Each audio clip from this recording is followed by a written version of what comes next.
ശിവനെക്കുറിച്ചുള്ള ഏറ്റവും വലിയ ഗ്രന്ഥമാണ് ശിവപുരാണം. ശിവപുരാണത്തിലുള്ളതെല്ലാം ഭക്തിയുടെ പാരമ്യത്തിലെത്തിക്കുന്നതും അതിശയിപ്പിക്കുന്നതുമാണ്. ശിവപുരാണം എല്ലാ വേദങ്ങളുടെയും പുരാണങ്ങളുടെയും സംഗ്രഹമാണെന്ന് പറഞ്ഞാലും തെറ്റില്ല. ഭക്തിപൂർവം മാത്രമേ ശിവനിലേക്ക് എത്തിച്ചേരാൻ കഴിയൂ. ഭക്തർ ശിവന് പ്രിയപ്പെട്ടവരാണ്. ഭക്തനെ എപ്പോഴും പരിപാലിക്കുന്ന ഭഗവാൻ ഭക്തർക്കു വേണ്ടി എന്തും ചെയ്യും. ഒരു കാലത്ത് ഇന്ത്യയിൽ ശിവക്ഷേത്രങ്ങൾ മാത്രമേ ഉണ്ടായിരുന്നുള്ളൂ എന്നാണ് പറയപ്പെടുന്നത്. പുരാതന കാലത്ത് ജനങ്ങൾ ശിവനെ പ്രാർത്ഥിച്ചിരുന്നത് രക്ഷയ്ക്കോ ഐശ്വര്യത്തിനോ മാത്രമായിരുന്നില്ല. ഇഹലോക ജീവിതമാകുന്ന ശത്രുവിൽ നിന്നും തങ്ങളെ മോചിപ്പിച്ച് പരമമായ മുക്തി നൽകാനാണ് അവർ ശിവനെ ആരാധിച്ചിരുന്നത്. ശിവനെ തങ്ങളെപ്പോലെ തമോമയനായാണ് അവർ കണ്ടത്. കരുത്തനായ ഇരുണ്ട നിറമുള്ളവൻ. അനന്തമായ തമോമയ ശൂന്യതയിൽ നിന്നാണല്ലോ സൃഷ്ടിയുടെ ആരംഭം. ഒരു മനുഷ്യന്റേതായ ഗുണദോഷങ്ങളെല്ലാം അവർ ശിവനിൽ സങ്കൽപ്പിച്ചു. ശിവൻ നിസ്സംഗനായ യോഗിയാണ്. പ്രണയപരവശനായ ഭർത്താവാണ്. സ്വന്തം ഭൂതഗണങ്ങൾക്ക് നടുവിൽ മദ്യലഹരിയിൽ ഉന്മത്തനായിരിക്കുന്നവനാണ്. അവിടുത്തെ ആനന്ദതാണ്ഡവത്തിൽ നിന്നാണ് സർവസൃഷ്ടികളും ജാതമായിട്ടുള്ളത്. ശിവൻ സകല നന്മയുടെയും സാക്ഷാൽ രൂപമാണ്. ഒരേ സമയം എല്ലാ നന്മകളുടെയും എല്ലാ തിന്മകളുടെയും മൂർത്തിമത് ഭാവം. സൃഷ്ടിയുടെ ആരംഭത്തിൽ പ്രകൃതിയും പുരുഷനുമായി വേർപിരിഞ്ഞു. ഇവിടെ പുരുഷൻ എന്നത് ആത്മചൈതന്യമാണ്. പ്രകൃതി എന്ന പദം കൊണ്ട് നമുക്ക് അനുഭവിക്കാനും അറിയാനും കഴിയുന്ന പ്രപഞ്ചത്തെയാണ് ഋഷിമാർ അർത്ഥമാക്കിയത്. പുരുഷനും പ്രകൃതിയും രണ്ടല്ല. തീയും അതിന്റെ ദാഹക ശക്തിയും പോലെ അവ ഒന്നാണ്. അവയെ വേർപെടുത്താനാവില്ല. പുരുഷ ശബ്ദം കേൾക്കുമ്പോൾ ആധ്യാത്മികം പഠിച്ചിട്ടില്ലാത്ത സാധാരണക്കാരന് ആണിനെയാണ് ഓർമ്മ വരുന്നത്. അതുകൊണ്ട് ബോധസ്വരൂപമായ പരമാത്മാവിന് പുരുഷാകാരം കൽപ്പിച്ച് ശിവനെന്ന പേരു നൽകി. പ്രകൃതിയെ സ്ത്രീരൂപത്തിൽ ശക്തിയെന്നും ദേവിയെന്നും വിളിച്ചു. ഏതൊരു ചലനത്തിനു പിന്നിലും ചലിക്കാത്ത ഒരാധാരമുണ്ടായിരിക്കും. ഇതുപോലെ പ്രപഞ്ചത്തിലെ എല്ലാ ചലനങ്ങൾക്കും ആധാരമായ നിശ്ചല തത്വമാണ് ശിവൻ. പ്രകൃതി ചലനകാരണമായ ശക്തിയും. ഈ ശിവശക്തി ഐക്യത്തിന്റെ പ്രതീകമായ ശിവലിംഗത്തെ ഏകാഗ്രതയോടെ ധ്യാനിക്കുമ്പോൾ ആ പരമസത്യം നമ്മിൽ ഉണരും. ശിവനെ പ്രസാദിപ്പിക്കാൻ ദിവസവും ശിവലിംഗത്തിന് തീർത്ഥമർപ്പിച്ചാൽ മാത്രം മതി. വളരെ നിഷ്കളങ്കനാണ് പരമേശ്വരൻ. അതിനാലാണ് അദ്ദേഹം ഭോലേനാഥ് എന്നറിയപ്പെടുന്നത്. പരമശിവൻ ഒരിക്കലും ക്ഷമിക്കാത്ത ചില പാപങ്ങളുണ്ട്. വിദ്വേഷ പ്രവൃത്തികളിലൂടെയോ വാക്കുകളിലൂടെയോ ആരെയെങ്കിലും ഉപദ്രവിക്കുന്നതും മറ്റുള്ളവരോട് മോശമായി പെരുമാറുന്നതും ഗുരുതരമായ പാപമായി കണക്കാക്കപ്പെടുന്നു. ആരെയെങ്കിലും കുറിച്ച് മോശമായി ചിന്തിക്കുന്നവർ പാപത്തിന്റെ പങ്കാളിയാകും. അതിനാൽ ആരെയും കുറിച്ച് മോശമായി ചിന്തിക്കുക പോലും ചെയ്യാതിരിക്കുക. ഒരിക്കലും ആരോടും വിദ്വേഷം പുലർത്തുകയോ ആരോടും മോശമായി പെരുമാറുകയോ ചെയ്യരുത്. അങ്ങനെ ചെയ്യുന്നത് ജീവിതത്തെ ഉടനീളം ദുരിതത്തിലാക്കും.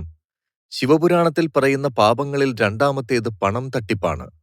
പണവുമായി ബന്ധപ്പെട്ട ഒരാളെ വഞ്ചിക്കുന്നത് വലിയ പാപമായി കണക്കാക്കപ്പെടുന്നു. ഏതൊരു വ്യക്തിയും തന്റെ കഠിനാധ്വാനവും അർപ്പണബോധവും കൊണ്ട് പണം സമ്പാദിക്കണം. പണം ഉപയോഗിച്ച് കൃത്രിമം നടത്തുന്നത് വളരെ മോശമായ കാര്യമാണ്. ഓരോ വ്യക്തിയും തന്റെ അധ്വാനത്താൽ മാത്രം പണം സമ്പാദിക്കാൻ ചിന്തിക്കണം. ഈ പാപങ്ങളിൽ ഏതെങ്കിലും ഒന്ന് ചെയ്താൽ പരമേശ്വരൻ തന്നെ നേരിട്ട് ശിക്ഷിക്കുമെന്ന് ശിവപുരാണത്തിൽ പറയുന്നു. അത്തരമൊരു വ്യക്തിയുടെ ജീവിതം നരകതുല്യമാകും. ജീവിതത്തിൽ ഒരു പ്രവൃത്തിയിലും അയാൾക്ക് വിജയം ലഭിക്കില്ലത്രേ. ശിവമെന്ന് പറഞ്ഞാൽ എല്ലാ ചലനങ്ങൾക്കും അപ്പുറത്ത് അനന്തമായി വ്യാപിച്ചു നിൽക്കുന്ന സത്യവസ്തു ഏതോ അതാണ്. ഈ കാണുന്ന ബ്രഹ്മാണ്ഡമായി പരിണമിച്ചതും അതുതന്നെയാണ്. ചലനമില്ലാതെ എന്നും സ്ഥിതി ചെയ്യുന്ന ആനന്ദസ്വരൂപമാണത്. ബ്രഹ്മമെന്ന് വിളിക്കുന്നതും അതിനെ തന്നെയാണ്. യാതൊരു ചലനങ്ങളും സ്പർശിക്കാതെ നിൽക്കുന്ന ആ ശിവത്തിൽ സൃഷ്ടിക്കു വേണ്ടിയുള്ള ആദ്യ ചലനങ്ങൾ ആവിർഭവിക്കുന്നു. ആ സാന്നിധ്യത്തെയാണ് ആദിമ ഇച്ഛയായ ആദിശക്തിയായി ശാസ്ത്രങ്ങൾ ഉദ്ഘോഷിക്കുന്നത്. അപ്പോൾ നിത്യസത്യമായി ചലനമില്ലാതെ നിലകൊള്ളുന്ന ആ പ്രതിഭാസത്തിൽ നിന്ന് ആദിമ ഇച്ഛയുടെ ചലനങ്ങൾ പ്രത്യക്ഷപ്പെടുന്നതോടെ സൃഷ്ടി ആരംഭിക്കുകയായി. ശിവശക്തികളുടെ സംഗമത്തിൽ നിന്നാണ് സൃഷ്ടി ഉണ്ടാകുന്നതെന്ന് പറയുന്നത് അതുകൊണ്ടാണ്. ശക്തി ശിവനിൽ ലയിച്ചിരിക്കുമ്പോൾ പ്രപഞ്ചമില്ല, സൃഷ്ടിയുമില്ല. ശക്തിയില്ലെങ്കിൽ ശിവൻ ഇളക്കമില്ല. കാരണം ഇളകണമെങ്കിൽ ശക്തി വേണമല്ലോ.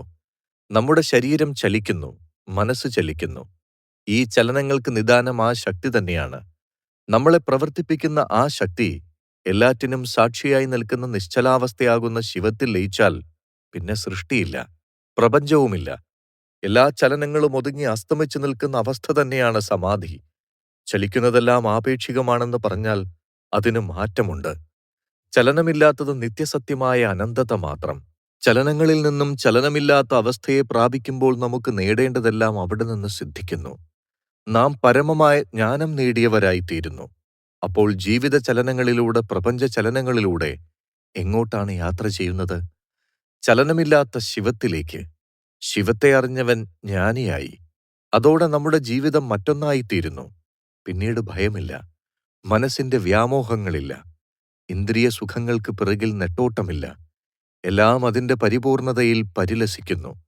ആത്മനിർവൃതിയുടെയും നിത്യതൃപ്തിയുടെയും ഭൂമിയിൽ നമ്മുടെ ആത്മാവ് വിലയം പ്രാപിച്ച് പരമമായ ശാന്തി കൈവരിക്കുന്നു. ശിവത്തെ അറിഞ്ഞ് തിരിച്ചു വരുന്നതോടെ നമ്മുടെ ജീവിതത്തിലെ എല്ലാ തലങ്ങളിലും, എല്ലാ ചലനങ്ങളിലും പുതിയൊരു വസന്തം വിരിയുകയായി. നമ്മുടെ ജീവിതം ദിവ്യമായ സംഗീതമായി ഒഴുകാൻ തുടങ്ങുകയായി. മനുഷ്യ ശരീരമാകുന്ന കൊച്ചു പേടകത്തിൽ ഈ ബ്രഹ്മാണ്ടത്തെ തന്നെ ഒതുക്കിവെച്ച മഹാത്ഭുതം നാം സ്വയം അനുഭവിക്കുന്നു. നമ്മുടെ ശാസ്ത്രങ്ങളും. പരമശിവൻ എല്ലാവരോടും നിഷ്പക്ഷനാണ്. അത് ദേവനോ ഭൂതമോ ദൂതനോ പ്രേതമോ ആകട്ടെ. അവനെ സംബന്ധിച്ചിടത്തോളം ഭക്തനാണ് പ്രധാനം. അവൻ ആരാണെന്നത് പ്രശ്നമല്ല.